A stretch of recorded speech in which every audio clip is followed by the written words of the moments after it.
देव, देश आणि धर्मासाठी विश्वात्मके देवे साधक मंडळी.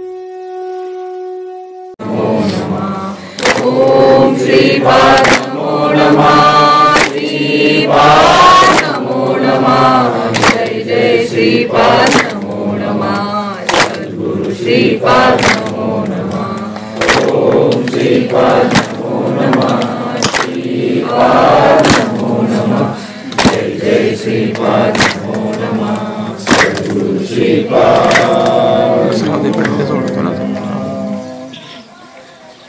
जय हरी सर्वांना. जय. गुरुर ब्रह्मा गुरुर्विष्णू गुरुर्देवो महेश्वरा, गुरुर साक्षात परब्रह्म तस्मै श्री गुरवे नमः, तस्मै श्री गुरवे नमः. जय हरी. आज आपला हा आदिनाथ विश्वात्मकेश्वर महाशिवरात्रीचा सोहळा, म्हणजे हा महाशिवरात्रीचा आपला महावैष्णव मेळावा. आणि हा जो महाशिवरात्री या आपलं जे आपले सद्गुरू नेहमी आपल्यासाठी वेगवेगळ्या रूपानं वेगवेगळ्या प्रयोजन करत असतात. म्हणजे आषाढी असेल, आषाढीचा मेळावा, बाबांची पुण्यतिथी, आणि त्याच्यामध्येच आता हे महाशिवरात्रीचं असं आपल्या सद्गुरूंचं प्रयोजन.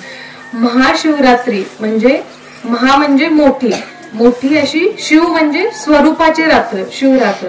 म्हणजे असं म्हणतात की शास्त्रीय किंवा सायंटिफिक दृष्ट्या पण म्हणजे आजच्या रात्री आध्यात्मिक शक्ती जास्त प्रमाणात उत्तेजित होते. सगळ्या निसर्गाकडून पॉझिटिव्ह एनर्जी ज्याला आपण म्हणतो त्या भरपूर प्रमाणात निर्माण होतात. त्याच्यामुळे ही रात्र जरी मोठी असली तरी या रात्री जे आपण शिवस्वरूपाचं जे भजन करू किंवा त्याला जाणून घेण्याचा जितका जास्त प्रयत्न करू, त्याच्यामुळं आपल्या या जीवातलं आणि शिवातलं अंतर कमी होतं. म्हणजे ही रात्र मोठी, पण ते अंतर कमी करण्यासाठी ती रात्र म्हणजे आपल्यासाठी आणि आपल्या सद्गुरूंनी त्या निमित्तानं आपल्या म्हणजे त्यांचं हे आपल्यासाठीचं प्रयोजन.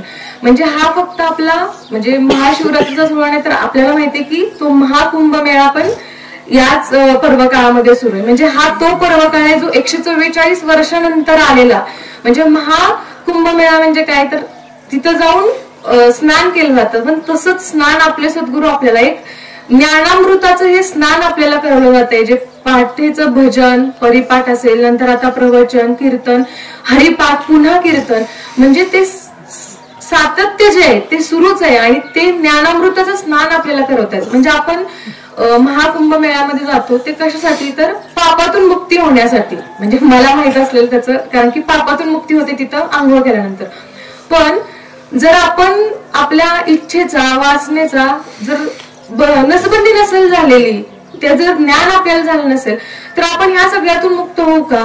परत बद्धच होणार ना. पण आपले सद्गुरू काय करतात, त्या ज्ञानामृताचं आपल्याला स्नान करवतात आणि मग आपल्याला ह्या मुक्तीच्या मार्गाकडे घेऊन जातात. म्हणजे पहिलं तर आपल्याला ते ज्ञानामृत देतात आणि हा जो ज्ञानामृताचा झरा आहे तो त्यांच्याकडे आहे. म्हणजे कोणाकडे, तर अशा सद्गुरूंकडे आहे. आणि आपल्याला ह्या सद्गुरूंच्या सानिध्यात जायचंय, त्यासाठी आपल्याला सत्संगात यायचंय. मग त्या सत्संगामध्ये हा ज्ञानामृताचा झरा आपल्याला मिळतोय.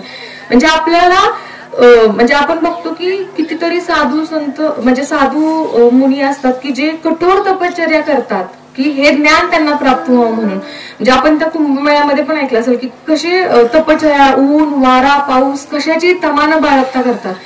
पण तरीही शंका आहेच की हे ज्ञान प्राप्त होईल की नाही. पण आपल्याला मात्र वेळेच्या आधी आणि नशिबापेक्षा जास्त मिळालेलं आहे. आणि म्हणजे हे आपल्याला मिळालेले आपल्याला अनुग्रह असेल, प्रबोधाची रीत आपल्याला कुठली, तर सात्विक कर्म, तमोगुणी किंवा तामसिक कर्म आणि राजसिक कर्म. सात्विक कर्म जे असतात ते आपल्याला पुण्याकडे घेऊन जातात. तामसिक कर्म जे असतात ते आपल्याला म्हणजे राक्षस योनीकडे घेऊन जातात. आणि राजसिक कर्म जे असतात ती जन्म मरणाच्या ह्याच्यामध्ये पुन्हा पुन्हा बुडवून टाकतात. तर ह्याचं एक छोटंसं म्हणजे उदाहरण सांगते, दृष्टांत असं की एक शेतकरी आजोबा असतात. ते खूप म्हणजे आपलं त्यांच्या घरी देशी गोमाता असते, सेंद्रिय पद्धतीने शेती करायचे, भजन, कीर्तन, प्रवचन करणार, परत दररोज तुळशीला पाणी घालणं, व्रत वैकल्य करणं, तीर्थक्षेत्राला जाणं आणि आपल्यामुळे इतर कुणालाही त्रास होणार नाही अशी आपली भक्तिभावना करून ते त्यांचं जीवन जगत असतात. त्यांचा जो मुलगा असतो तो अतिशय रागीट, हिंसक वृत्तीचा, द्वेष भावना म्हणजे इतरांचं चांगलं झालेलं बघवणार नाही असं. म्हणजे जसं की आता हिरवगार पीक दिसते तर उगाच त्याच्यामध्ये जनावर सोडून द्यायची आपण तिथं जात असताना, की आता उभं पीक दिसतंय तर. परत नंतर आकाशीवर म्हणजे असं शेत रिकाम आहे पण तरी पण बांधावरून उगाच हुज्जत घालायची, भांडण करायचं. आता उद्या ऊस देणार आहेत कारखान्यामध्ये देणार आहेत तर जाऊन त्याला दुसऱ्याच्या ऊसाला उगाच आग लावून द्यायची. म्हणजे अशी हिंसक वृत्ती, ती वृत्ती त्याच्यामध्ये असते. आणि त्याचा मुलगा म्हणजे त्या आजोबांचा नातू, तर त्यांचा नातू असा असतो की आता वडिलोपार्जित शेती मिळालेली आहे, घरी गोमाता आहे, हे सगळं आहे, म्हणजे पोटापुरतं आहे आपल्याला कमवण्यापुरतं, पण त्याला त्याच्यामध्ये समाधान नसते. अधिक उत्पन्न पाहिजे, म्हणजे कमी काळामध्ये जास्त उत्पन्न. त्याला असं वाटत असतं की मी ह्याच्यातूनच माझं यश संपादन करू शकतो, ह्याच्यातूनच मला काय म्हणतात त्याला यश आणि समाधान मिळू शकेल, मी श्रीमंत होऊ शकेल. म्हणून तो काय करतो, आपल्या ह्या भूमातेवरती अत्याचार करतो आणि रासायनिक खतांचा वापर करायला सुरुवात करतो. रासायनिक खतांचा वापर करून त्याच्यावरतीच म्हणजे त्याच्यावर त्याचं भागत नाही तर त्या फळांना औषध देऊन 2 महिन्यात फळ तयार आणि बाजारात घेऊन जायला लागतो, जेणेकरून कमी आपली जी देशी गोमाता आहे तिला तो विकून टाकतो आणि पुतणाला घरी आणतो, का तर त्याला दुधात पण पुढं त्याला पैसे कमवायचे आहेत. म्हणजे हा विचार नाही की ह्याच्यामुळं इतरांचं नुकसान होतंय, इतरांना ह्या दूध पिल्यानंतर काय होतंय, त्याचा हाच विचार आहे की मला पैसे कमवायचे आणि मला माझं स्टेटस, माझं ऐश्वर्य संपत्ती कमवून मोठं व्हायचंय. हा त्याच्या मागचा त्याचा उद्देश. म्हणजे त्याचा विवेक गहाण पडला, याच्यामुळे निसर्गाचा समतोल बिघडला, भूमातेवर अत्याचार झाला. म्हणजे हे स्वतःच्या स्वार्थासाठी जे त्याने कर्म केलं त्याला राजसिक कर्म म्हटलं जातं. जे इतरांना म्हणजे द्वेषानं, हिंसेनं जे कर्म केलं त्याला तामसिक कर्म म्हटलं जातं. आणि जे ते आजोबा करत होते त्याला सात्विक कर्म म्हटलं जातं. पण आता ही तिन्ही जी कर्म आहेत त्याच्यामध्ये जरी म्हणजे सात्विक जरी कर्म केलं आपण तरी, पुण्य जरी कमवलं असेल तरी पण सुद्धा जन्म मरणाचा फेरा हा चुकलेला नाहीये. म्हणजे परिपुण्याची पावटी सरे, इंद्रलोकाची उटी उतरे, येऊ लागती माघारी मृत्यू लोका. म्हणजे जरी पुण्य कमवलं, स्वर्गात गेला, आरामात राहिला, पण एकदा पुण्य संपलं की पुन्हा परत खाली आणि पुन्हा त्या जन्ममरणाच्या फेऱ्यात. आणि तेव्हा पण जन्म कुठं मिळतोय, कसा मिळतोय, म्हणजे काहीच हे नाहीये. म्हणजे हे जन्म मरणाचा जो फेरा आहे तो चुकतच नाहीये, म्हणजे काही केल्या तो चुकत नाहीये. पण म्हणजे आपण सगळे फार भाग्याचे, सद्गुरूंचं सानिध्य आपल्याला लाभलं, संतांची संगत लाभली आणि सद्गुरूंनी आपल्याला याच्या पुढे नेऊन ठेवलेलं आहे. आणि ते म्हणजे की असं कर्म ज्याच्यामध्ये हे जन्म मरण चुकते, तर असं कर्म कोणतं, तर निर्धारित कर्म. पण आता जन्म मरण कसं काय चुकू शकतं, ते पण तर एक प्रकारचं कर्मच आहे ना. पण निर्धारित कर्म हे असं कर्म आहे की ज्याच्यामध्ये आपण कुठल्याही फळाची अपेक्षा नाही करत. मग ज्याच्यामध्ये फळाचीच अपेक्षा नाहीये, मग अपेक्षा नाही म्हणजे इच्छा नाही म्हणजे मग जर हेच नसेल तर त्याच्यातून पाप पुण्य कसं होणार. आणि देवाकडे पाप आणि पुण्याचीच बेरीज असते, पाप झालं तर हे फळ घे, पुण्य झालं तर हे फळ घे. पण ह्याच्यामध्ये पाप पुण्यच नाहीये तर तो काय फळ देणार आणि काय करणार ना आपल्याला. मग असं जे कर्म आहे ते निर्धारित कर्म आणि ते आपले सद्गुरू आपल्याकडून करून घेतात. आणि माऊली म्हणतात की जसं त्या भाऊंनी पण सांगितलं की हे मजसीच तव झाले पर म्या नाही केले, ऐसे जेणे जाणितले ते तो सुटला गा. म्हणजे हे माझ्याकडून जरी होत असेल तरी पण ह्याचा करता मी नाहीये, करून घेणारे माझे सद्गुरू आहेत. म्हणजे हे जरी माझ्याकडून म्हणजे हे विश्व कल्याणाचं कार्य, जसं की आपले सद्गुरू आपल्याकडून वृक्ष संवर्धन असेल, गो संवर्धन असेल, असे कार्य करून घेत आहेत. परंतु आपण मात्र निमित्त आहे. म्हणजे फक्त एक निमित्त म्हणून आपली ही जी आपली तिथं निवड झालेली आहे ना, आपल्याकडून ते कार्य करून घेत आहेत. म्हणजे जसं की आता ह्या प्रवचनासाठी सुद्धा सद्गुरूंनी ह्याला एक माध्यम म्हणून निवडलेलं आहे. आणि ह्या माध्यमाकडूनच म्हणजे ह्या सद्गुरूंना जे विचार ह्या सगळ्या साधकांपर्यंत पोहोचवायचे, त्यासाठी ह्या माध्यमाचं सातत्य, तो भाव निर्माण होण्यासाठी आपल्याला सद्गुरूंचं सानिध्य पाहिजे. त्याच्यामध्ये असणारी तो योग, ती आराधना, ते चिंतन, ते सगळं त्या सद्गुरूंच्या सानिध्यामुळे निर्माण होतं त्या निर्धारित कर्मामध्ये. म्हणजे भगवान श्रीकृष्ण म्हणतात की मला काही मिळालेलं नाही असंही नाहीये आणि मला काही मिळवायचे असंही काही नाहीये. म्हणजे हे जे निर्धारित कर्मामध्ये हा जो भाव निर्माण होतोय आणि हा जो कर्मनिष्ठपणा आहे आणि ह्या कर्मनिष्ठपणामधून जे ज्ञान होतं आणि त्याच्यानंतर जी भक्ती होते ती ज्ञानोत्तर भक्ती. म्हणजे हे जे कर्मनिष्ठ आहे आता कर्मनिष्ठ म्हणजे काय बघा, की ज्ञानेश्वर माऊली असतील की त्यांना ज्ञान होतं म्हणून त्यांनी ज्ञानेश्वरी ग्रंथ लिहिला. तुकाराम महाराज ज्ञानी होते म्हणून त्यांनी अभंग आपली जी गाथा आहे ती लिहिली. एकनाथी भागवत लिहिला असेल एकनाथ महाराजांनी, का तर ते ज्ञानी होते. मग चोखामेळा महाराजांचा, सावतामाळी महाराजांचा कुठलाही ग्रंथ किंवा गाथा नसेल तर ते ज्ञानी नाही आहेत का?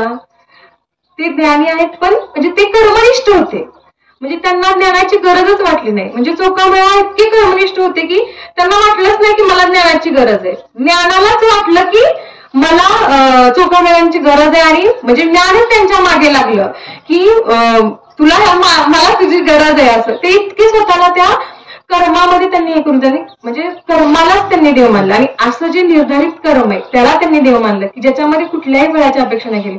त्याला तुकाराम महाराज म्हणतात की कर्म हाच देव. आणि ज्ञानेश्वर माऊली पण म्हणतात की म्हणजे कर्म ईशू भजावा, म्हणजे ईश्वराला त्या कर्मामध्येच पूजा, म्हणजे ईश्वरच तुम्ही त्या कर्मामध्ये बघा आणि तो कर्म हाच देव आहे.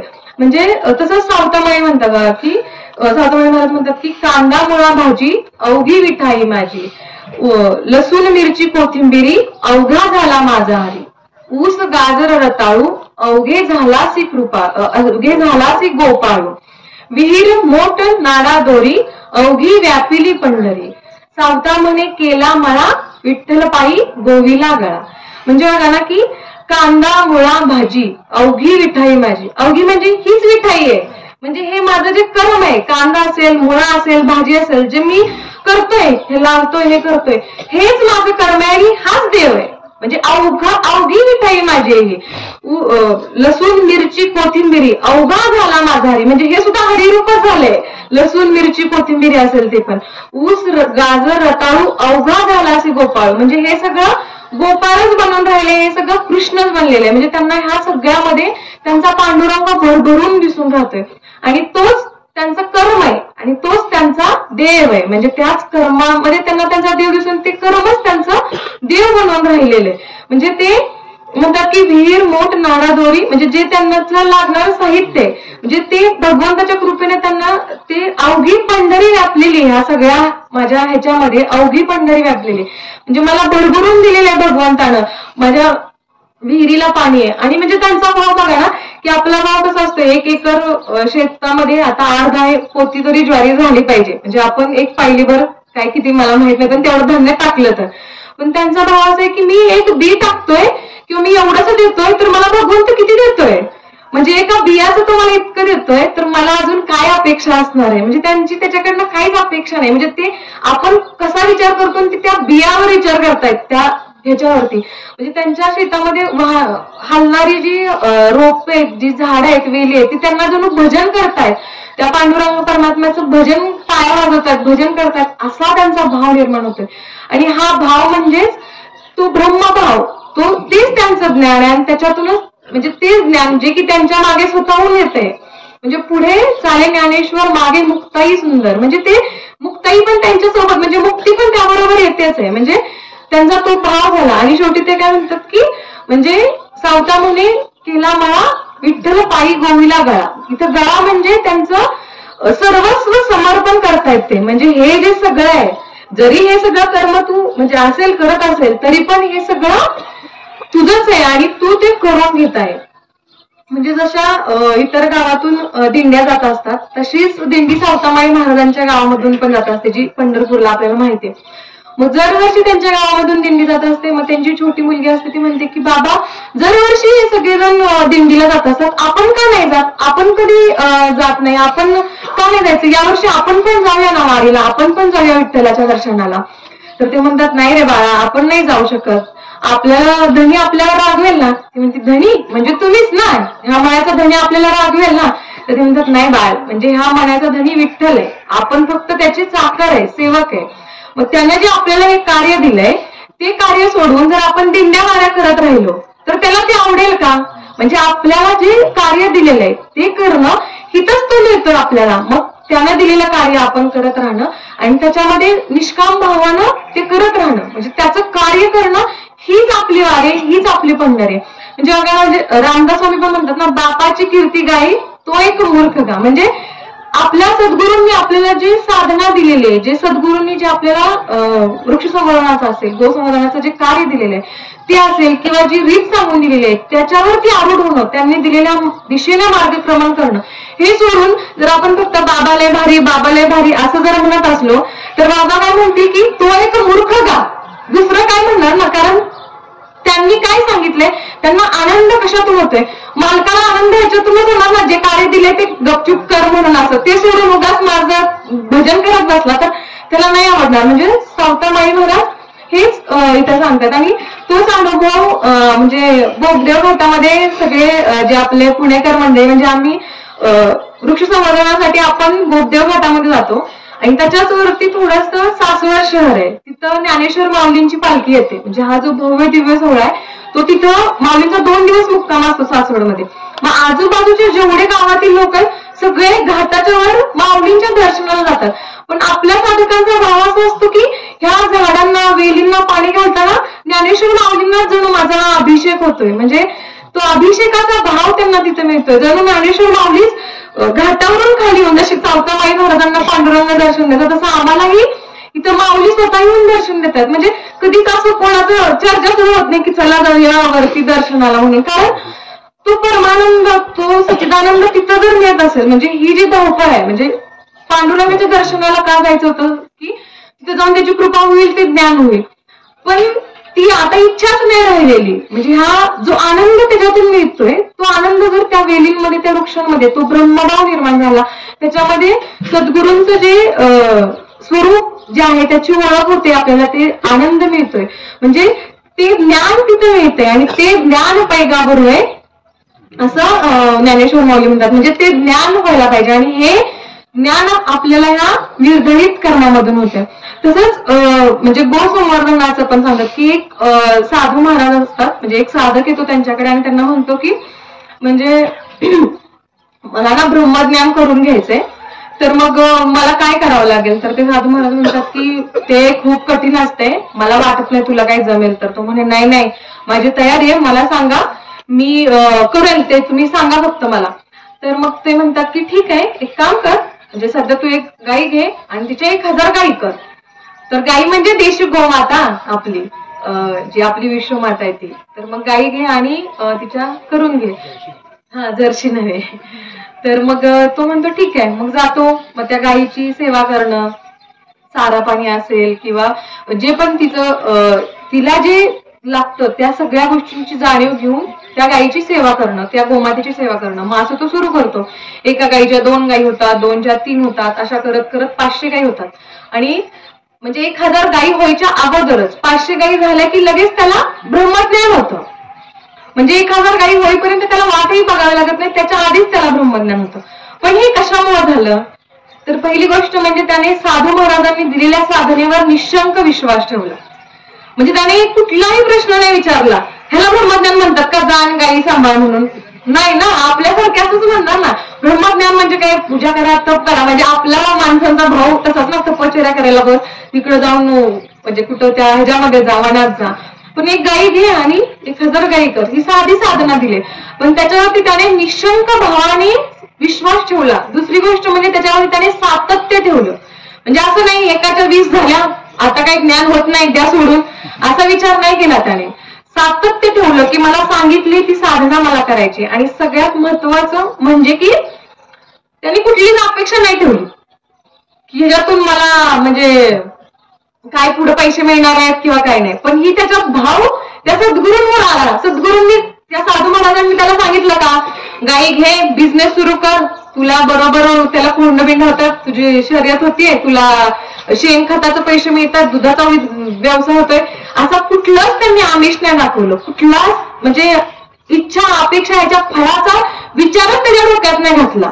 त्याच्यात फक्त एकच सांगितलं की गाई घे आणि त्याच्या 1000 गाई कर. म्हणजे ती साधना त्याला दिली आणि कुठल्याही फळाची अपेक्षा न करता त्या साधनेवर आरूढ होऊन त्याच्यामध्ये सातत्य ठेवलं. पण हे सगळं त्या साधू महाराजांनी दिलेल्या त्या म्हणजे काय म्हणू शकतो आपण, निष्कर्म भाग जो ज्याच्यामध्ये फळाची अपेक्षा न करता ही साधना कर. म्हणजे असे साधू महाराज, असे संतांमुळे हा भाव निर्माण होतो आणि मग ब्रह्मज्ञान होते. म्हणजे आपण सगळेजण खरंच खूप भाग्याचे की आपल्याला असे सद्गुरू लाभले. म्हणजे त्यातले तर मासाळवाडीकर तर आपण अधिकच म्हणजे भाग्य आपलं उदयालाच आलंय असं म्हणायला लागेल. म्हणजे पुण्यवान नाही, कारण पुण्यवान म्हटलं की परत पुरी पुण्याची पावटी सरे इंद्रलोकाची उटी उतरे येऊ लागते माघारी मृत्यू लोक. पण तसं नाही, आपलं भाग्य एकदा उदयाला आलं की ते परत माघारी घेत नाही आणि मागं बघत नाही. त्याचा अनुभव आपण सगळेजण घेतोय, कारण इथं शिव स्वरूपाचा अधिष्ठान अगोदर आलं. आपल्या भगवान शिवाचं इथं म्हणजे इथं अधिष्ठान आलं, त्यांचं इथं आगमन झालं. त्याच्यानंतर आपल्या या मासावाडीच्या परिसरामध्ये देशी गोमाता आल्या, त्यांचाच आशीर्वाद असेल म्हणून इथं आता गोकुळ अवतरतय. म्हणजे इथं अगोदर हर तर होताच, पण हरी पण येतोय. म्हणजे हर आणि हरीचा नाही राहिला भेद आणि त्याचा संगम इथं होतोय. आणि त्या संगमावर हा आपला ज्ञानामृताचा जो झरा वाहतोय आणि त्याचा अभिषेक किंवा त्या स्नानामध्ये आपण सगळेजण जो ही आंघोळ करतोय, ही महाकुंभ मेळ्यामध्ये जी आंघोळ करतोय त्याच्यापेक्षा काही वेगळा अनुभव आहे. आणि म्हणजे हा तो अनुभव आपले सद्गुरू आपल्याला या संगमावरती आणून देत आहेत. आणि म्हणजे हा जो भाव आहे हा सद्गुरूंमुळे आपल्याला मिळतोय आणि हे त्याचं फळ आहे. म्हणजे त्या निर्धारित कर्माचं हे फळ आपल्याला मिळतंय. म्हणजे सद्गुरू सानिध्यामुळे हे आपल्याला प्राप्त होते. आणि सद्गुरूंचं जे निर्धारित कर्म आपण म्हणतो की म्हणजे निर्धारित कर्म आपणच करतो असं नाही, इतर बरीच मंडळी हे कर्म करतात. म्हणजे की जसं रोग्यांची सेवा करणं असेल, वृक्ष संवर्धन असेल, गोसंवर्धन असेल, म्हणजे हे ते करत राहतात. पण त्यांना संत संगतीचा कमीपणा वाटतो, त्यांना संत संगती नको वाटते. त्यांना म्हणजे आम्ही करतोय तेवढंच बास वाटतं. मग काय होतं की जेव्हा फळ द्यायची वेळ येते, म्हणजे जसं की ह्या कर्माला फळच नाहीये, मग त्यामुळं पुण्य म्हणजे आपला जो पांडुरंग असेल परमेश्वराकडे फक्त पाप आणि पुण्यच असते, त्याच्यानुसार फळ येतो. पण निर्धारित कर्माचं फळ देण्यासाठी शिफारशीची परवानगीची आवश्यकता लागते. ते परवानगी फक्त महात्मेच देतात. त्यासाठी महात्म्यांचा आशीर्वाद पाठिंबा असायला लागतो. आणि त्या लोकांच्या जेव्हा फळ देण्याची वेळ येते तेव्हा तो पाठिंबा नसल्यामुळं, त्यांना कोणी वाली नसल्यामुळं त्यांना ते निर्धारित कर्माचं फळ मिळत नाही. आणि दुर्दैवाची गोष्ट अशी की त्यांना हे माहितीच नाही की त्यांना कोणी वाली नाहीये. म्हणजे आपण भाग्याचे म्हणून आपल्याला ते फळ मिळते, कारण आपण त्या महात्म्यांच्या सानिध्यात आहे. म्हणजे हे संत संगतीचा लाभ मिळणं, सत्संगाचा लाभ मिळणं, म्हणजे एक वेळ देवाचा सहवास लाभेल, पण संतांचा सहवास लाभण्यासाठी हे निर्धारित कर्मच आपल्याकडून व्हायला लागतं. म्हणजे हे जे निर्धारित कर्म आहे, म्हणजे तुकाराम महाराज म्हणतात की कोण आहे हा पर्व काळ दिन ऐसा मंगळ, कोण पुण्य फळा आले आज देखील पावले, ऐसे नेनो नारायणा संती सांभाळले दिना. म्हणजे तुका म्हणे झाला एवढा लाभगा विठ्ठला. म्हणजे दिनाला इथं त्यांनी दुसरी वेलांटी दिली. दिन म्हणजे दुबळा, की जो अमंगळ दिन होता तो मंगळ पवित्र झाला. हा पर्व काळ तयार झाला. आणि ह्या पर्व काळ कशामुळे झाला, कोणत्या कर्माचं हे फळ आहे की ज्याच्यामुळे मला संत संगती लाभली, संतांनी मला सांभाळलं, तर हे त्या निर्धारित कर्माचं फळ आहे. त्या निर्धारित कर्मामुळे मला हे ते मला मिळालं. पण म्हणजे हे जे संत मंडळी आहेत, हे जे सद्गुरू आहेत, ते जसं आपला परीक्षेचा निकाल असतोय वार्षिक परीक्षेचा, तसं म्हणजे तिमाही परीक्षेला आपण किती मार्क पडले, सहामाहीला किती पडले, वार्षिकला किती पडले, त्याच्यानुसार ते निकाल देतात, त्याच्यानुसार ते फळ येतात. जसं की आपल्या कार्यात आपलं किती सातत्य, आपण जे सद्गुरूंचं कार्य करतोय, म्हणजे आपण म्हणतो ना अमावस्येला आल्यानंतर पौर्णिमेलाच उगवतो आपण, तसं नाहीये की बाबा सातत्य किती आपल्या कार्यामध्ये, आपला भाव काय आहे की कुठल्या भावानं आपण ही सद्गुरूंची सेवा सद्गुरूंनी दिलेले जे कार्य आहे ते करतोय. म्हणजे ह्या सगळ्यांचं रेकॉर्डिंग त्यांच्याकडे कंटिन्यू होत असते आणि त्याच्यामधून जे फळ निर्माण होतं किंवा जे फळ ते त्याच्यानुसार आपल्याला देत असतात. मग आता आपल्याला इथं हे कळलं की म्हणजे निर्धारित कर्म म्हणजे काय असतं. हे कर्म हाच देव आहे, कारण जे करत होते ते म्हणजे जसं की ती गोमातेची सेवा म्हटलं, पण त्या गोमातेच्या ह्याच्यामध्ये 33 कोटी देव आहेत. मग त्या देवा म्हणजे तिची सेवा म्हणजे त्या देवाची त्या कर्माचीच पूजा, म्हणजे ती देवाचीच पूजा झाली. म्हणजे त्या कर्म हाच देव आहे, ह्याची ती आपल्याला अनुभूती आणून देते, हे आपल्याला कळालं. मग आपल्याला आता हे कर्म म्हणजे आता करायला पाहिजे ना. आता सगळी माहिती मिळाली, सगळं ज्ञान झालं की आता हे असं असं आहे, ह्याच्यातून फळ मिळते. पण आता करण्यासाठी आपण तर सगळे लय बिझी, म्हणजे आपण म्हणतो ना आपल्याला वेळच नाही ना, मग आपण कधी करणार हे सगळं. आणि हे त्या भगवंताला माहितीये. म्हणून म्हणजे माऊलींची एक ओवी आहे की अथवा हे चित्त मनबुद्धी सहित माझे हाती अचंबित न शकसे तू देऊ तरी गायसे करी आतही प्रहरा माजरी मोठके निमिषभर दे तू जाय. म्हणजे भगवंताला आपल्या सगळ्या अडचणी माहितीये. म्हणजे आपल्याला वाटतं की मलाच माहितीये, तुला काय माहिती बाबा, इथं माझं घरचं किती खोळंबतंय काम, आमचं ऑफिसला जायचंय, काय सांगायचं तुला, असं आपण म्हणायला जातो त्याला. पण तो म्हणतो राहू दे, मला सगळ्या तुझ्या अडचणी माहितीये की वासना विरहित कुठलीही इच्छा न करता, म्हणजे मन बुद्धी चित्त सगळं तू अखंडित मला देऊ शकशील असं होणारच नाही, आणि ते मला मान्य आहे, ते मला माहितीये. तरी तू असं कर की हे जे 24 तास आहेत, 8 प्रहर जे आहेत, त्याच्यामधलं मोठं निमिषभर मात्र मला दे, आणि ते तू मला दिल्यानंतर मी त्याच्यामधलं तुला म्हणजे बाकीचं उरलेलं सगळं तुझं निर्धारित कर्मामध्ये करतो. म्हणजे जसं आपण दुधामध्ये ठिपकावर जरी निर्जन घातलं तरी त्याचं पूर्ण दह्यामध्ये रूपांतर करून देतात. म्हणजे ते तसं निर्धारित कर्म अगदी मोठं निमिषभर, म्हणजे क्षणभर, एक क्षण म्हणजे एक श्वास आपण घेतो तो कालावधी, म्हणजे तो एक क्षणभर जरी आपण त्या ईश्वराचं त्या इष्ट सद्गुरूंचं चिंतन केलं तरी एकनाथ महाराज म्हणतात की एका क्षणाचं अनुसंधान करी कोटी किलमिशाचं दहन. म्हणजे की कोट्यावधी जे किलमिश आहेत पाप आहेत त्याचं दहन होऊन जातंय जर आपण एका क्षणार्धाचं अनुसंधान केलं तर. आणि ते भगवंताला माहिती म्हणून तो म्हणतो की मोठं निमिषभर दे, फुल तर मला नको ते पाकळी दे. आणि तो इतका होता वेळ आहे ना, आपण द्यायची नुसतं इथं घरापर्यंत लगेच घ्यायला तयार आहे. म्हणजे वाट पाहे उभा भेटीची आवडी कृपाळू तातडी उतावीळ. म्हणजे तो इतका उतावीळ आहे की तो तयारच आहे की तुम्ही फक्त मोठं निमिषभर द्या, मी सगळं तुमचं निर्धारित कर्मामध्ये करतो. म्हणजे हे आपल्या भजनासाठीच झालं की मोठं निमिषभर. तसं आपल्या सद्गुरूंच्या कार्यामध्ये आता हे भजन जे आहे ते पण तर एक निर्धारित कर्मच आहे. म्हणजे हे भजन आपण केलं नाही केलं याचा आपल्याला काही फायदा नाही तोटा नाही, पण ह्याचा ह्या निसर्गावर परिणाम होतो, ह्या आपल्या आजूबाजूच्या जीवांवर परिणाम होतो, आणि त्यासाठी आपल्याला करायचंय. म्हणजे आपले सद्गुरू बघा ना, म्हणजे श्रीपाद बाबा असतील किंवा रायजोदा बाबा असतील, म्हणजे इथे येऊन प्रवचन करणं किंवा इतक्या लांबची कितीतरी महिलांचा प्रवास पायपीट करणं, त्यांना काय गरज होती ना, त्यांनी ते जरी नसतं केलं तरी काय त्यांना फायदा होता का, किंवा नाही केला तरी तोटा होता का. पण का ती तळमळ, ते त्यांचं निर्धारित कर्म, म्हणजे त्यांनी ते रीत घालून दिली आहे, म्हणजे त्यांनी ते करतायत आणि हे त्यांचं जे आहे ते त्यांनी म्हणजे आपल्याला ते म्हणजे त्यांच्या अनुभवातून ते आपल्याला सांगतायत. म्हणजे जसं आपलं वृक्ष संवर्धनाचं कार्य असेल, गो संवर्धनाचं कार्य असेल, म्हणजे आपण आठवड्यातून 2 तास वेळ द्यायचाय, मग आपलं आठवडाभराचं जे कर्म आहे त्याला ते निर्धारितपणाने बदलून टाकतात. म्हणजे असं ते म्हणतच नाही की आता तुम्हाला कळालंय निर्धारित कर्म काय आहे, ह्याचं फळ काय आहे, आता तुम्ही अखंडित म्हणजे आठवडाभर फक्त गो संवर्धनच करायचं, फक्त वृक्ष संवर्धनच करायचं असं ते म्हणत नाहीत. कारण त्यांचं असं म्हणणं आहे की करा नित्य नैमित्त कर्म ती आवश्यक, तीच होय शिवपूजा चित्त शुद्धी सहजा. म्हणजे नित्य नियमित जी कर्म दिलेली आहे ती तर आपल्याला करावीच लागणार आहे, कारण ह्याला जन्म घालण्याचा जो उद्देश असेल तो पण त्यांना सफल करायचा आहे, ते कर्म आपल्याला भोगून घ्यायचे. मग त्याच्यासाठी हे नित्य नियमित कर्म तर करायचेच, पण त्याचबरोबर मोठे निमिषभर हे आपल्याला आपलं जे निर्धारित म्हणजे वृक्ष संवर्धन असेल, गो संवर्धनाचं कार्य ते करायचं, जेणेकरून चित्तशुद्धी आपली सहज होऊन जाते. म्हणजे सद्गुरू माऊलींनी ज्या सांगितलं, म्हणजे आपल्याला पांडवकडा असेल किंवा बौद्ध घटत असेल, ते सातत्य हवंय आणि त्याच्यामध्ये आपल्याला ते नित्य नियमित गेलं पाहिजे. ज्ञानेश्वर माऊली म्हणतात की नित्य नियम नानित्य प्राणी दुर्लभ. म्हणजे करायला जाऊ आपण, म्हणजे आता जसं की आता आपण म्हणून इथं गोशाळा सुरू होते, नव्याचे 9 दिवस म्हणून सगळेजण चला गोशाळा म्हणून येतील, पण त्याच्यामध्ये सातत्य हवंय.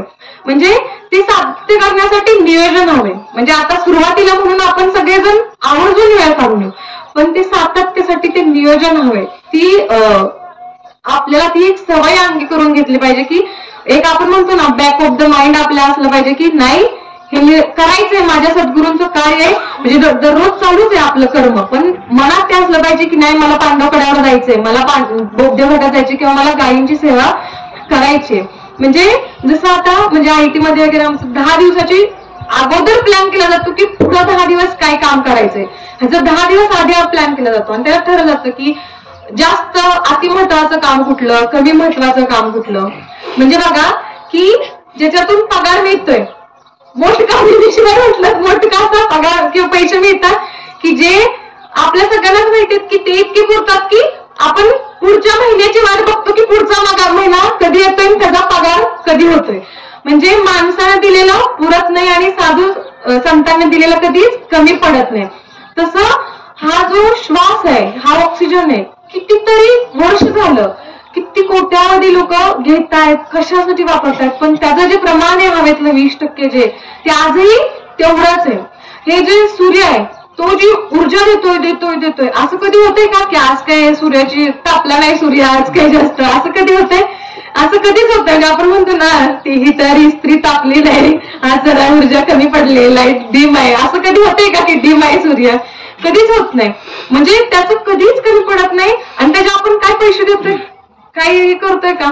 तरीही ते मिळतंय आपल्याला फुकट इतकं, त्याच्या आपण देणं लागतंय. पण तरी पण तो म्हणतोय की तू तुझ्या नोकरीला जेवढे 8 दिवस येतो तरी पण तेवढं नकोय मला, तू मोठं निमिषभर 2 तास तेवढं दे, आठवड्याभराचं कर्म सगळं ह्याच्यामध्ये बदलून जाते. मग तसं आता शेतकरी जे आपले सगळे म्हणतील की तुम्हाला काय सुट्टी आहे शनिवार रविवार, आम्हाला काही सुट्टी नाही. पण म्हणजे बाबा म्हणतो बघा की म्हणजे आम्ही सगळे किती जरी पैसे कमवले तरी नोकरच. म्हणजे शेतकरी जो आहे तो मालक आहे, तो बळीराजा आहे. म्हणजे तुम्ही तुमच्या ह्याच्यानुसार सुट्टी घेऊ शकता, पण ते मनात तेवढी इच्छाशक्ती स्ट्रॉंग पाहिजे की नाही माझ्या सद्गुरूंचं कार्य आहे ते करायचंय मला, त्याच्यानुसार नियोजन होतं. आपोआप आपली ही वैश्विक शक्ती कार्य करायला लागते आणि पुढच्या गोष्टींचं नियोजन प्रयोजन सद्गुरू करतात. तो विचार फक्त आपल्या मनात आला पाहिजे की नाही म्हणजे मला काही मी माझ्या ह्यानं मी करू शकतो. म्हणजे बघा ना आपल्या शेतात आता 6 महिन्यानंतर कुठलं पीक घ्यायचंय, त्याच्यासाठी काय नांगरणी असेल किंवा काय जे मशागत आहे शेतीची त्याची तयारी आपण आतापासून करून घेतो. मग आपण सगळ्याचं नियोजन लावतो, मग ह्या कार्याचं पण लावलं पाहिजे ना. मग तो विचार.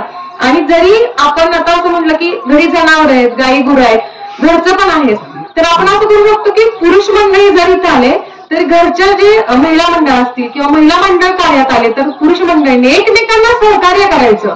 मी घरचं सांभाळतो, तुम्ही इथं बघा. नाही की असं नाही की तुम्ही तिकडे जाऊन बसताय मग तुमचं कामच हे होते.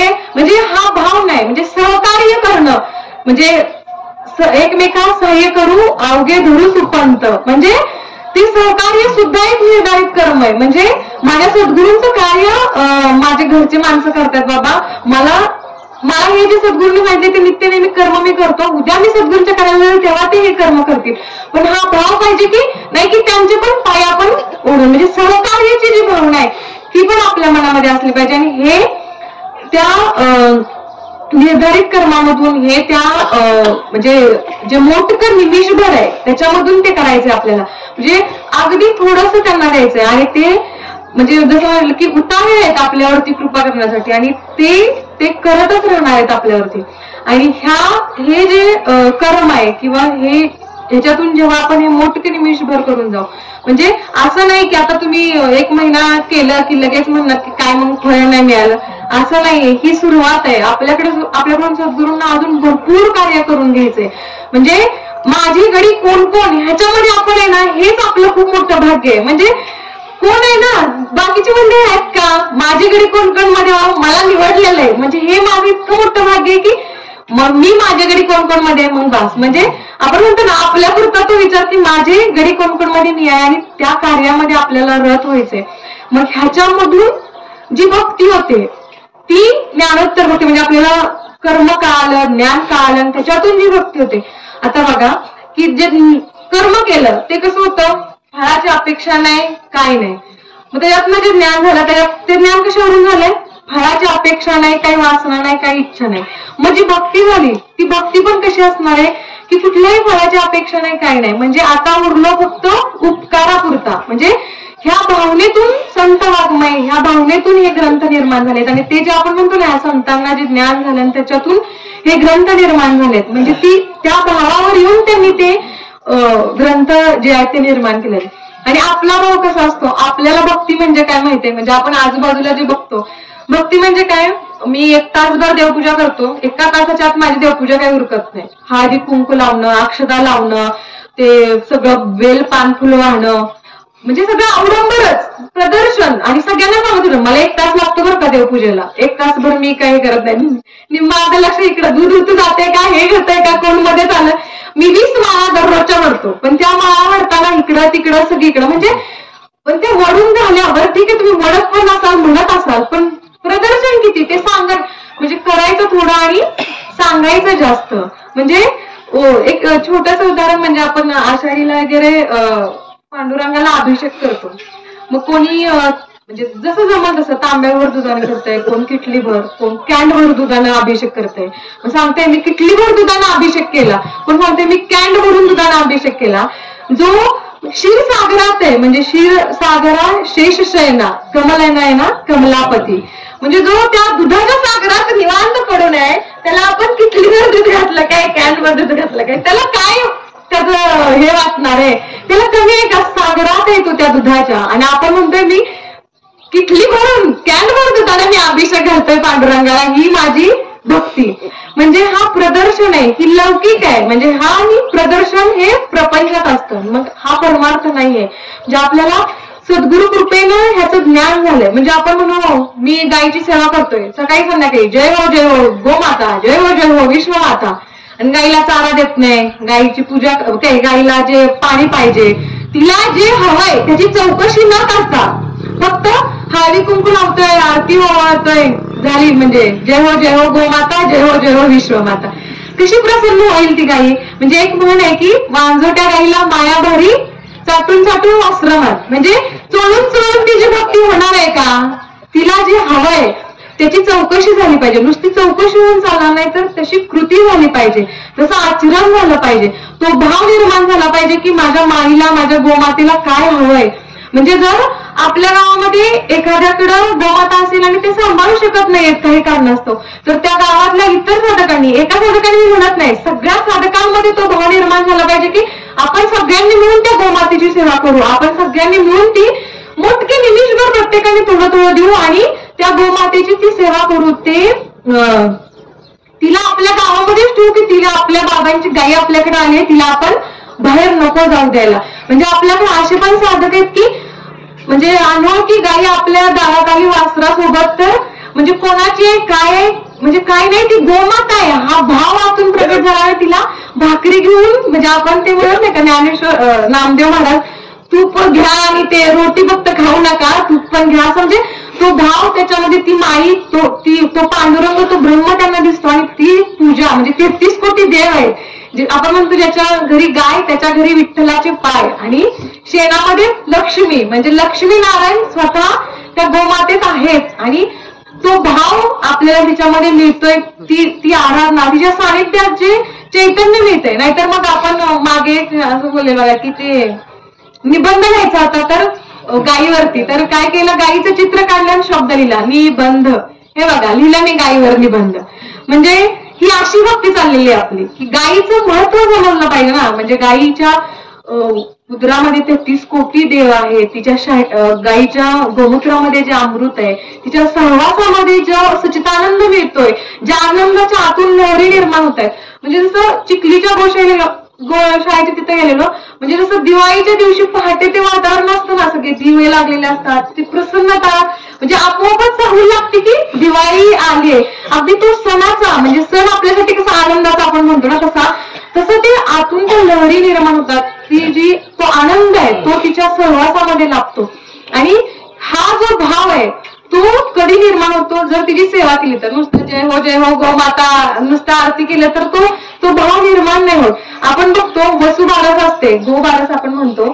गोबारस हा दिवाळीचा पहिला सण आहे. म्हणजे आपल्याला माहिती कुठला दिवस, आकाशकंदील नरक चतुर्थीचा दिवस, तिथून आपण म्हणतो ना नरक चतुर्थी दिवशी पाडवा आणि भाऊबीज. पण खरा गोबारस किंवा वसुबारस हा आपल्या दिवाळीचा पहिला दिवस आहे. आणि त्या म्हणजे वसुबारस हा सण गायीचं आणि तिच्या लेकराचं वात्सल्य, म्हणजे ती जी माया, ती प्रेम तिच्या लेकरावर करते ना, म्हणजे कुठली पण आई तिच्या लेकरावर जेवढं प्रेम करते ना तेवढं कोणावरच करत नाही. म्हणजे तेवढंच प्रेम गोमाता आपल्यावर पण करते.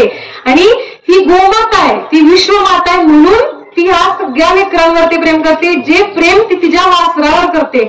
आणि म्हणून पहिला दिवस दिवाळीचा जो आहे तो तिची पूजा करण्यासाठी केला जातो. आणि आपण बघा फक्त आरती पूजा करतो का? नाही, जे पण फराळ दिवाळीचा होतो तो पहिला नैवेद्य गोमातेला असतो. आणि मग तिथून पुढे आपली दिवाळी सुरू होते. म्हणजे त्या आईला आपण तिची पूजा करून तो सण साजरा करतो. आणि आता म्हणजे असं आहे की जर स्टेटस ठेवायचंय गो बाळासाहेब वसू बाळासाहेब, मग आता काय करायचं? गाय नाही मिळते, म्हशी सोबत स्टेटस ठेवलं जाते, जर्सी सोबत स्टेटस ठेवायला लागते. स्टेटस शिवाय काय होत नाही. नाहीतर मग आपण ह्या जगातलं नाहीच आहे असं ठरवलं जाते आपल्याला. म्हणजे तुम्ही जर दिवाळीच्या शुभेच्छा असं स्टेटस नाही ठेवलं तर तुम्ही जिवंत आहे का नाही असं लोकांना प्रश्न पडतो. मग ते आता गाईच नाही तर मग म्हशी सोबत करतात. मग ज्ञान झालं का? आपल्याला कळालं का खरी वसुबारस काय?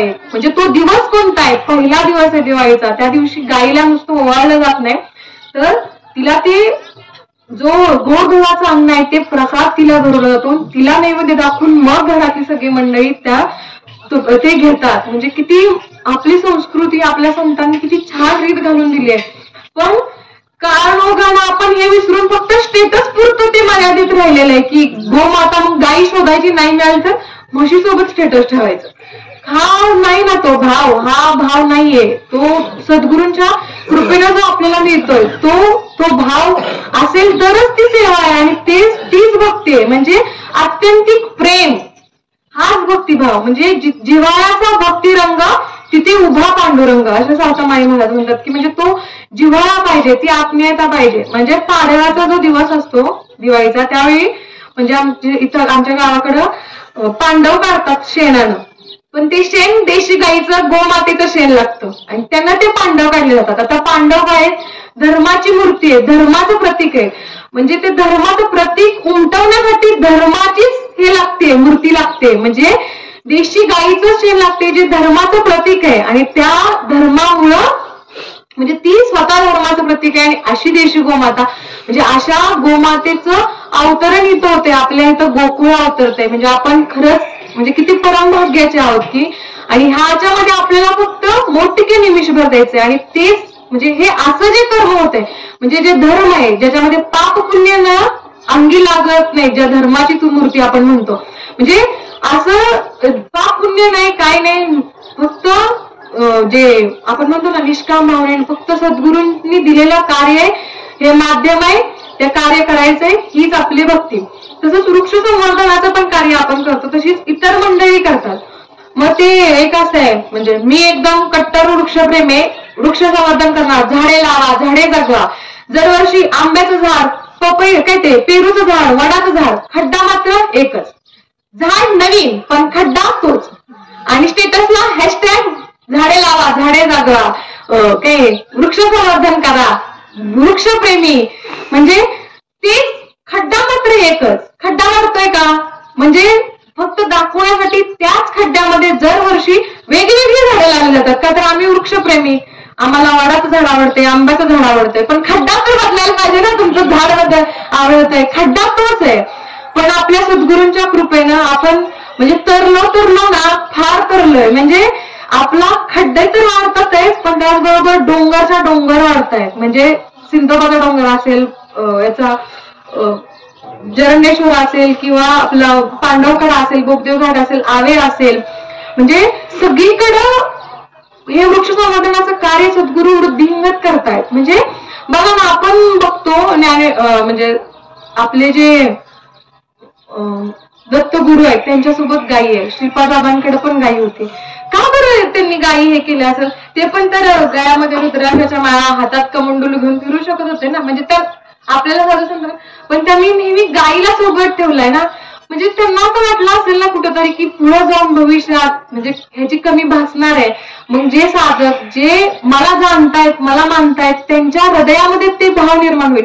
म्हणजे सद्गुरू तर साधकांच्या मनातलं जाणतातच, पण म्हणजे आपल्या रायजादा बाबांनी किंवा म्हणजे श्रीपाद बाबांनीच त्यांच्या मनामध्ये या हृदयीचं त्या हृदयी घातलं असेल आणि म्हणजे तो भाव निर्माण केला असेल की म्हणजे ही माझी इच्छा आहे आणि हे कार्य आहे, तो असा आपल्या बाबांनी घेतला आणि तो ते कार्य हा माझ्याकडे कोण कोण मध्ये आपल्याला निवडून आपल्या सगळ्यांकडून हे कार्य करून घेत आहेत. म्हणजे हे आपल्या सगळ्यांचं खरंच खूप म्हणजे परमभाग्य आहे.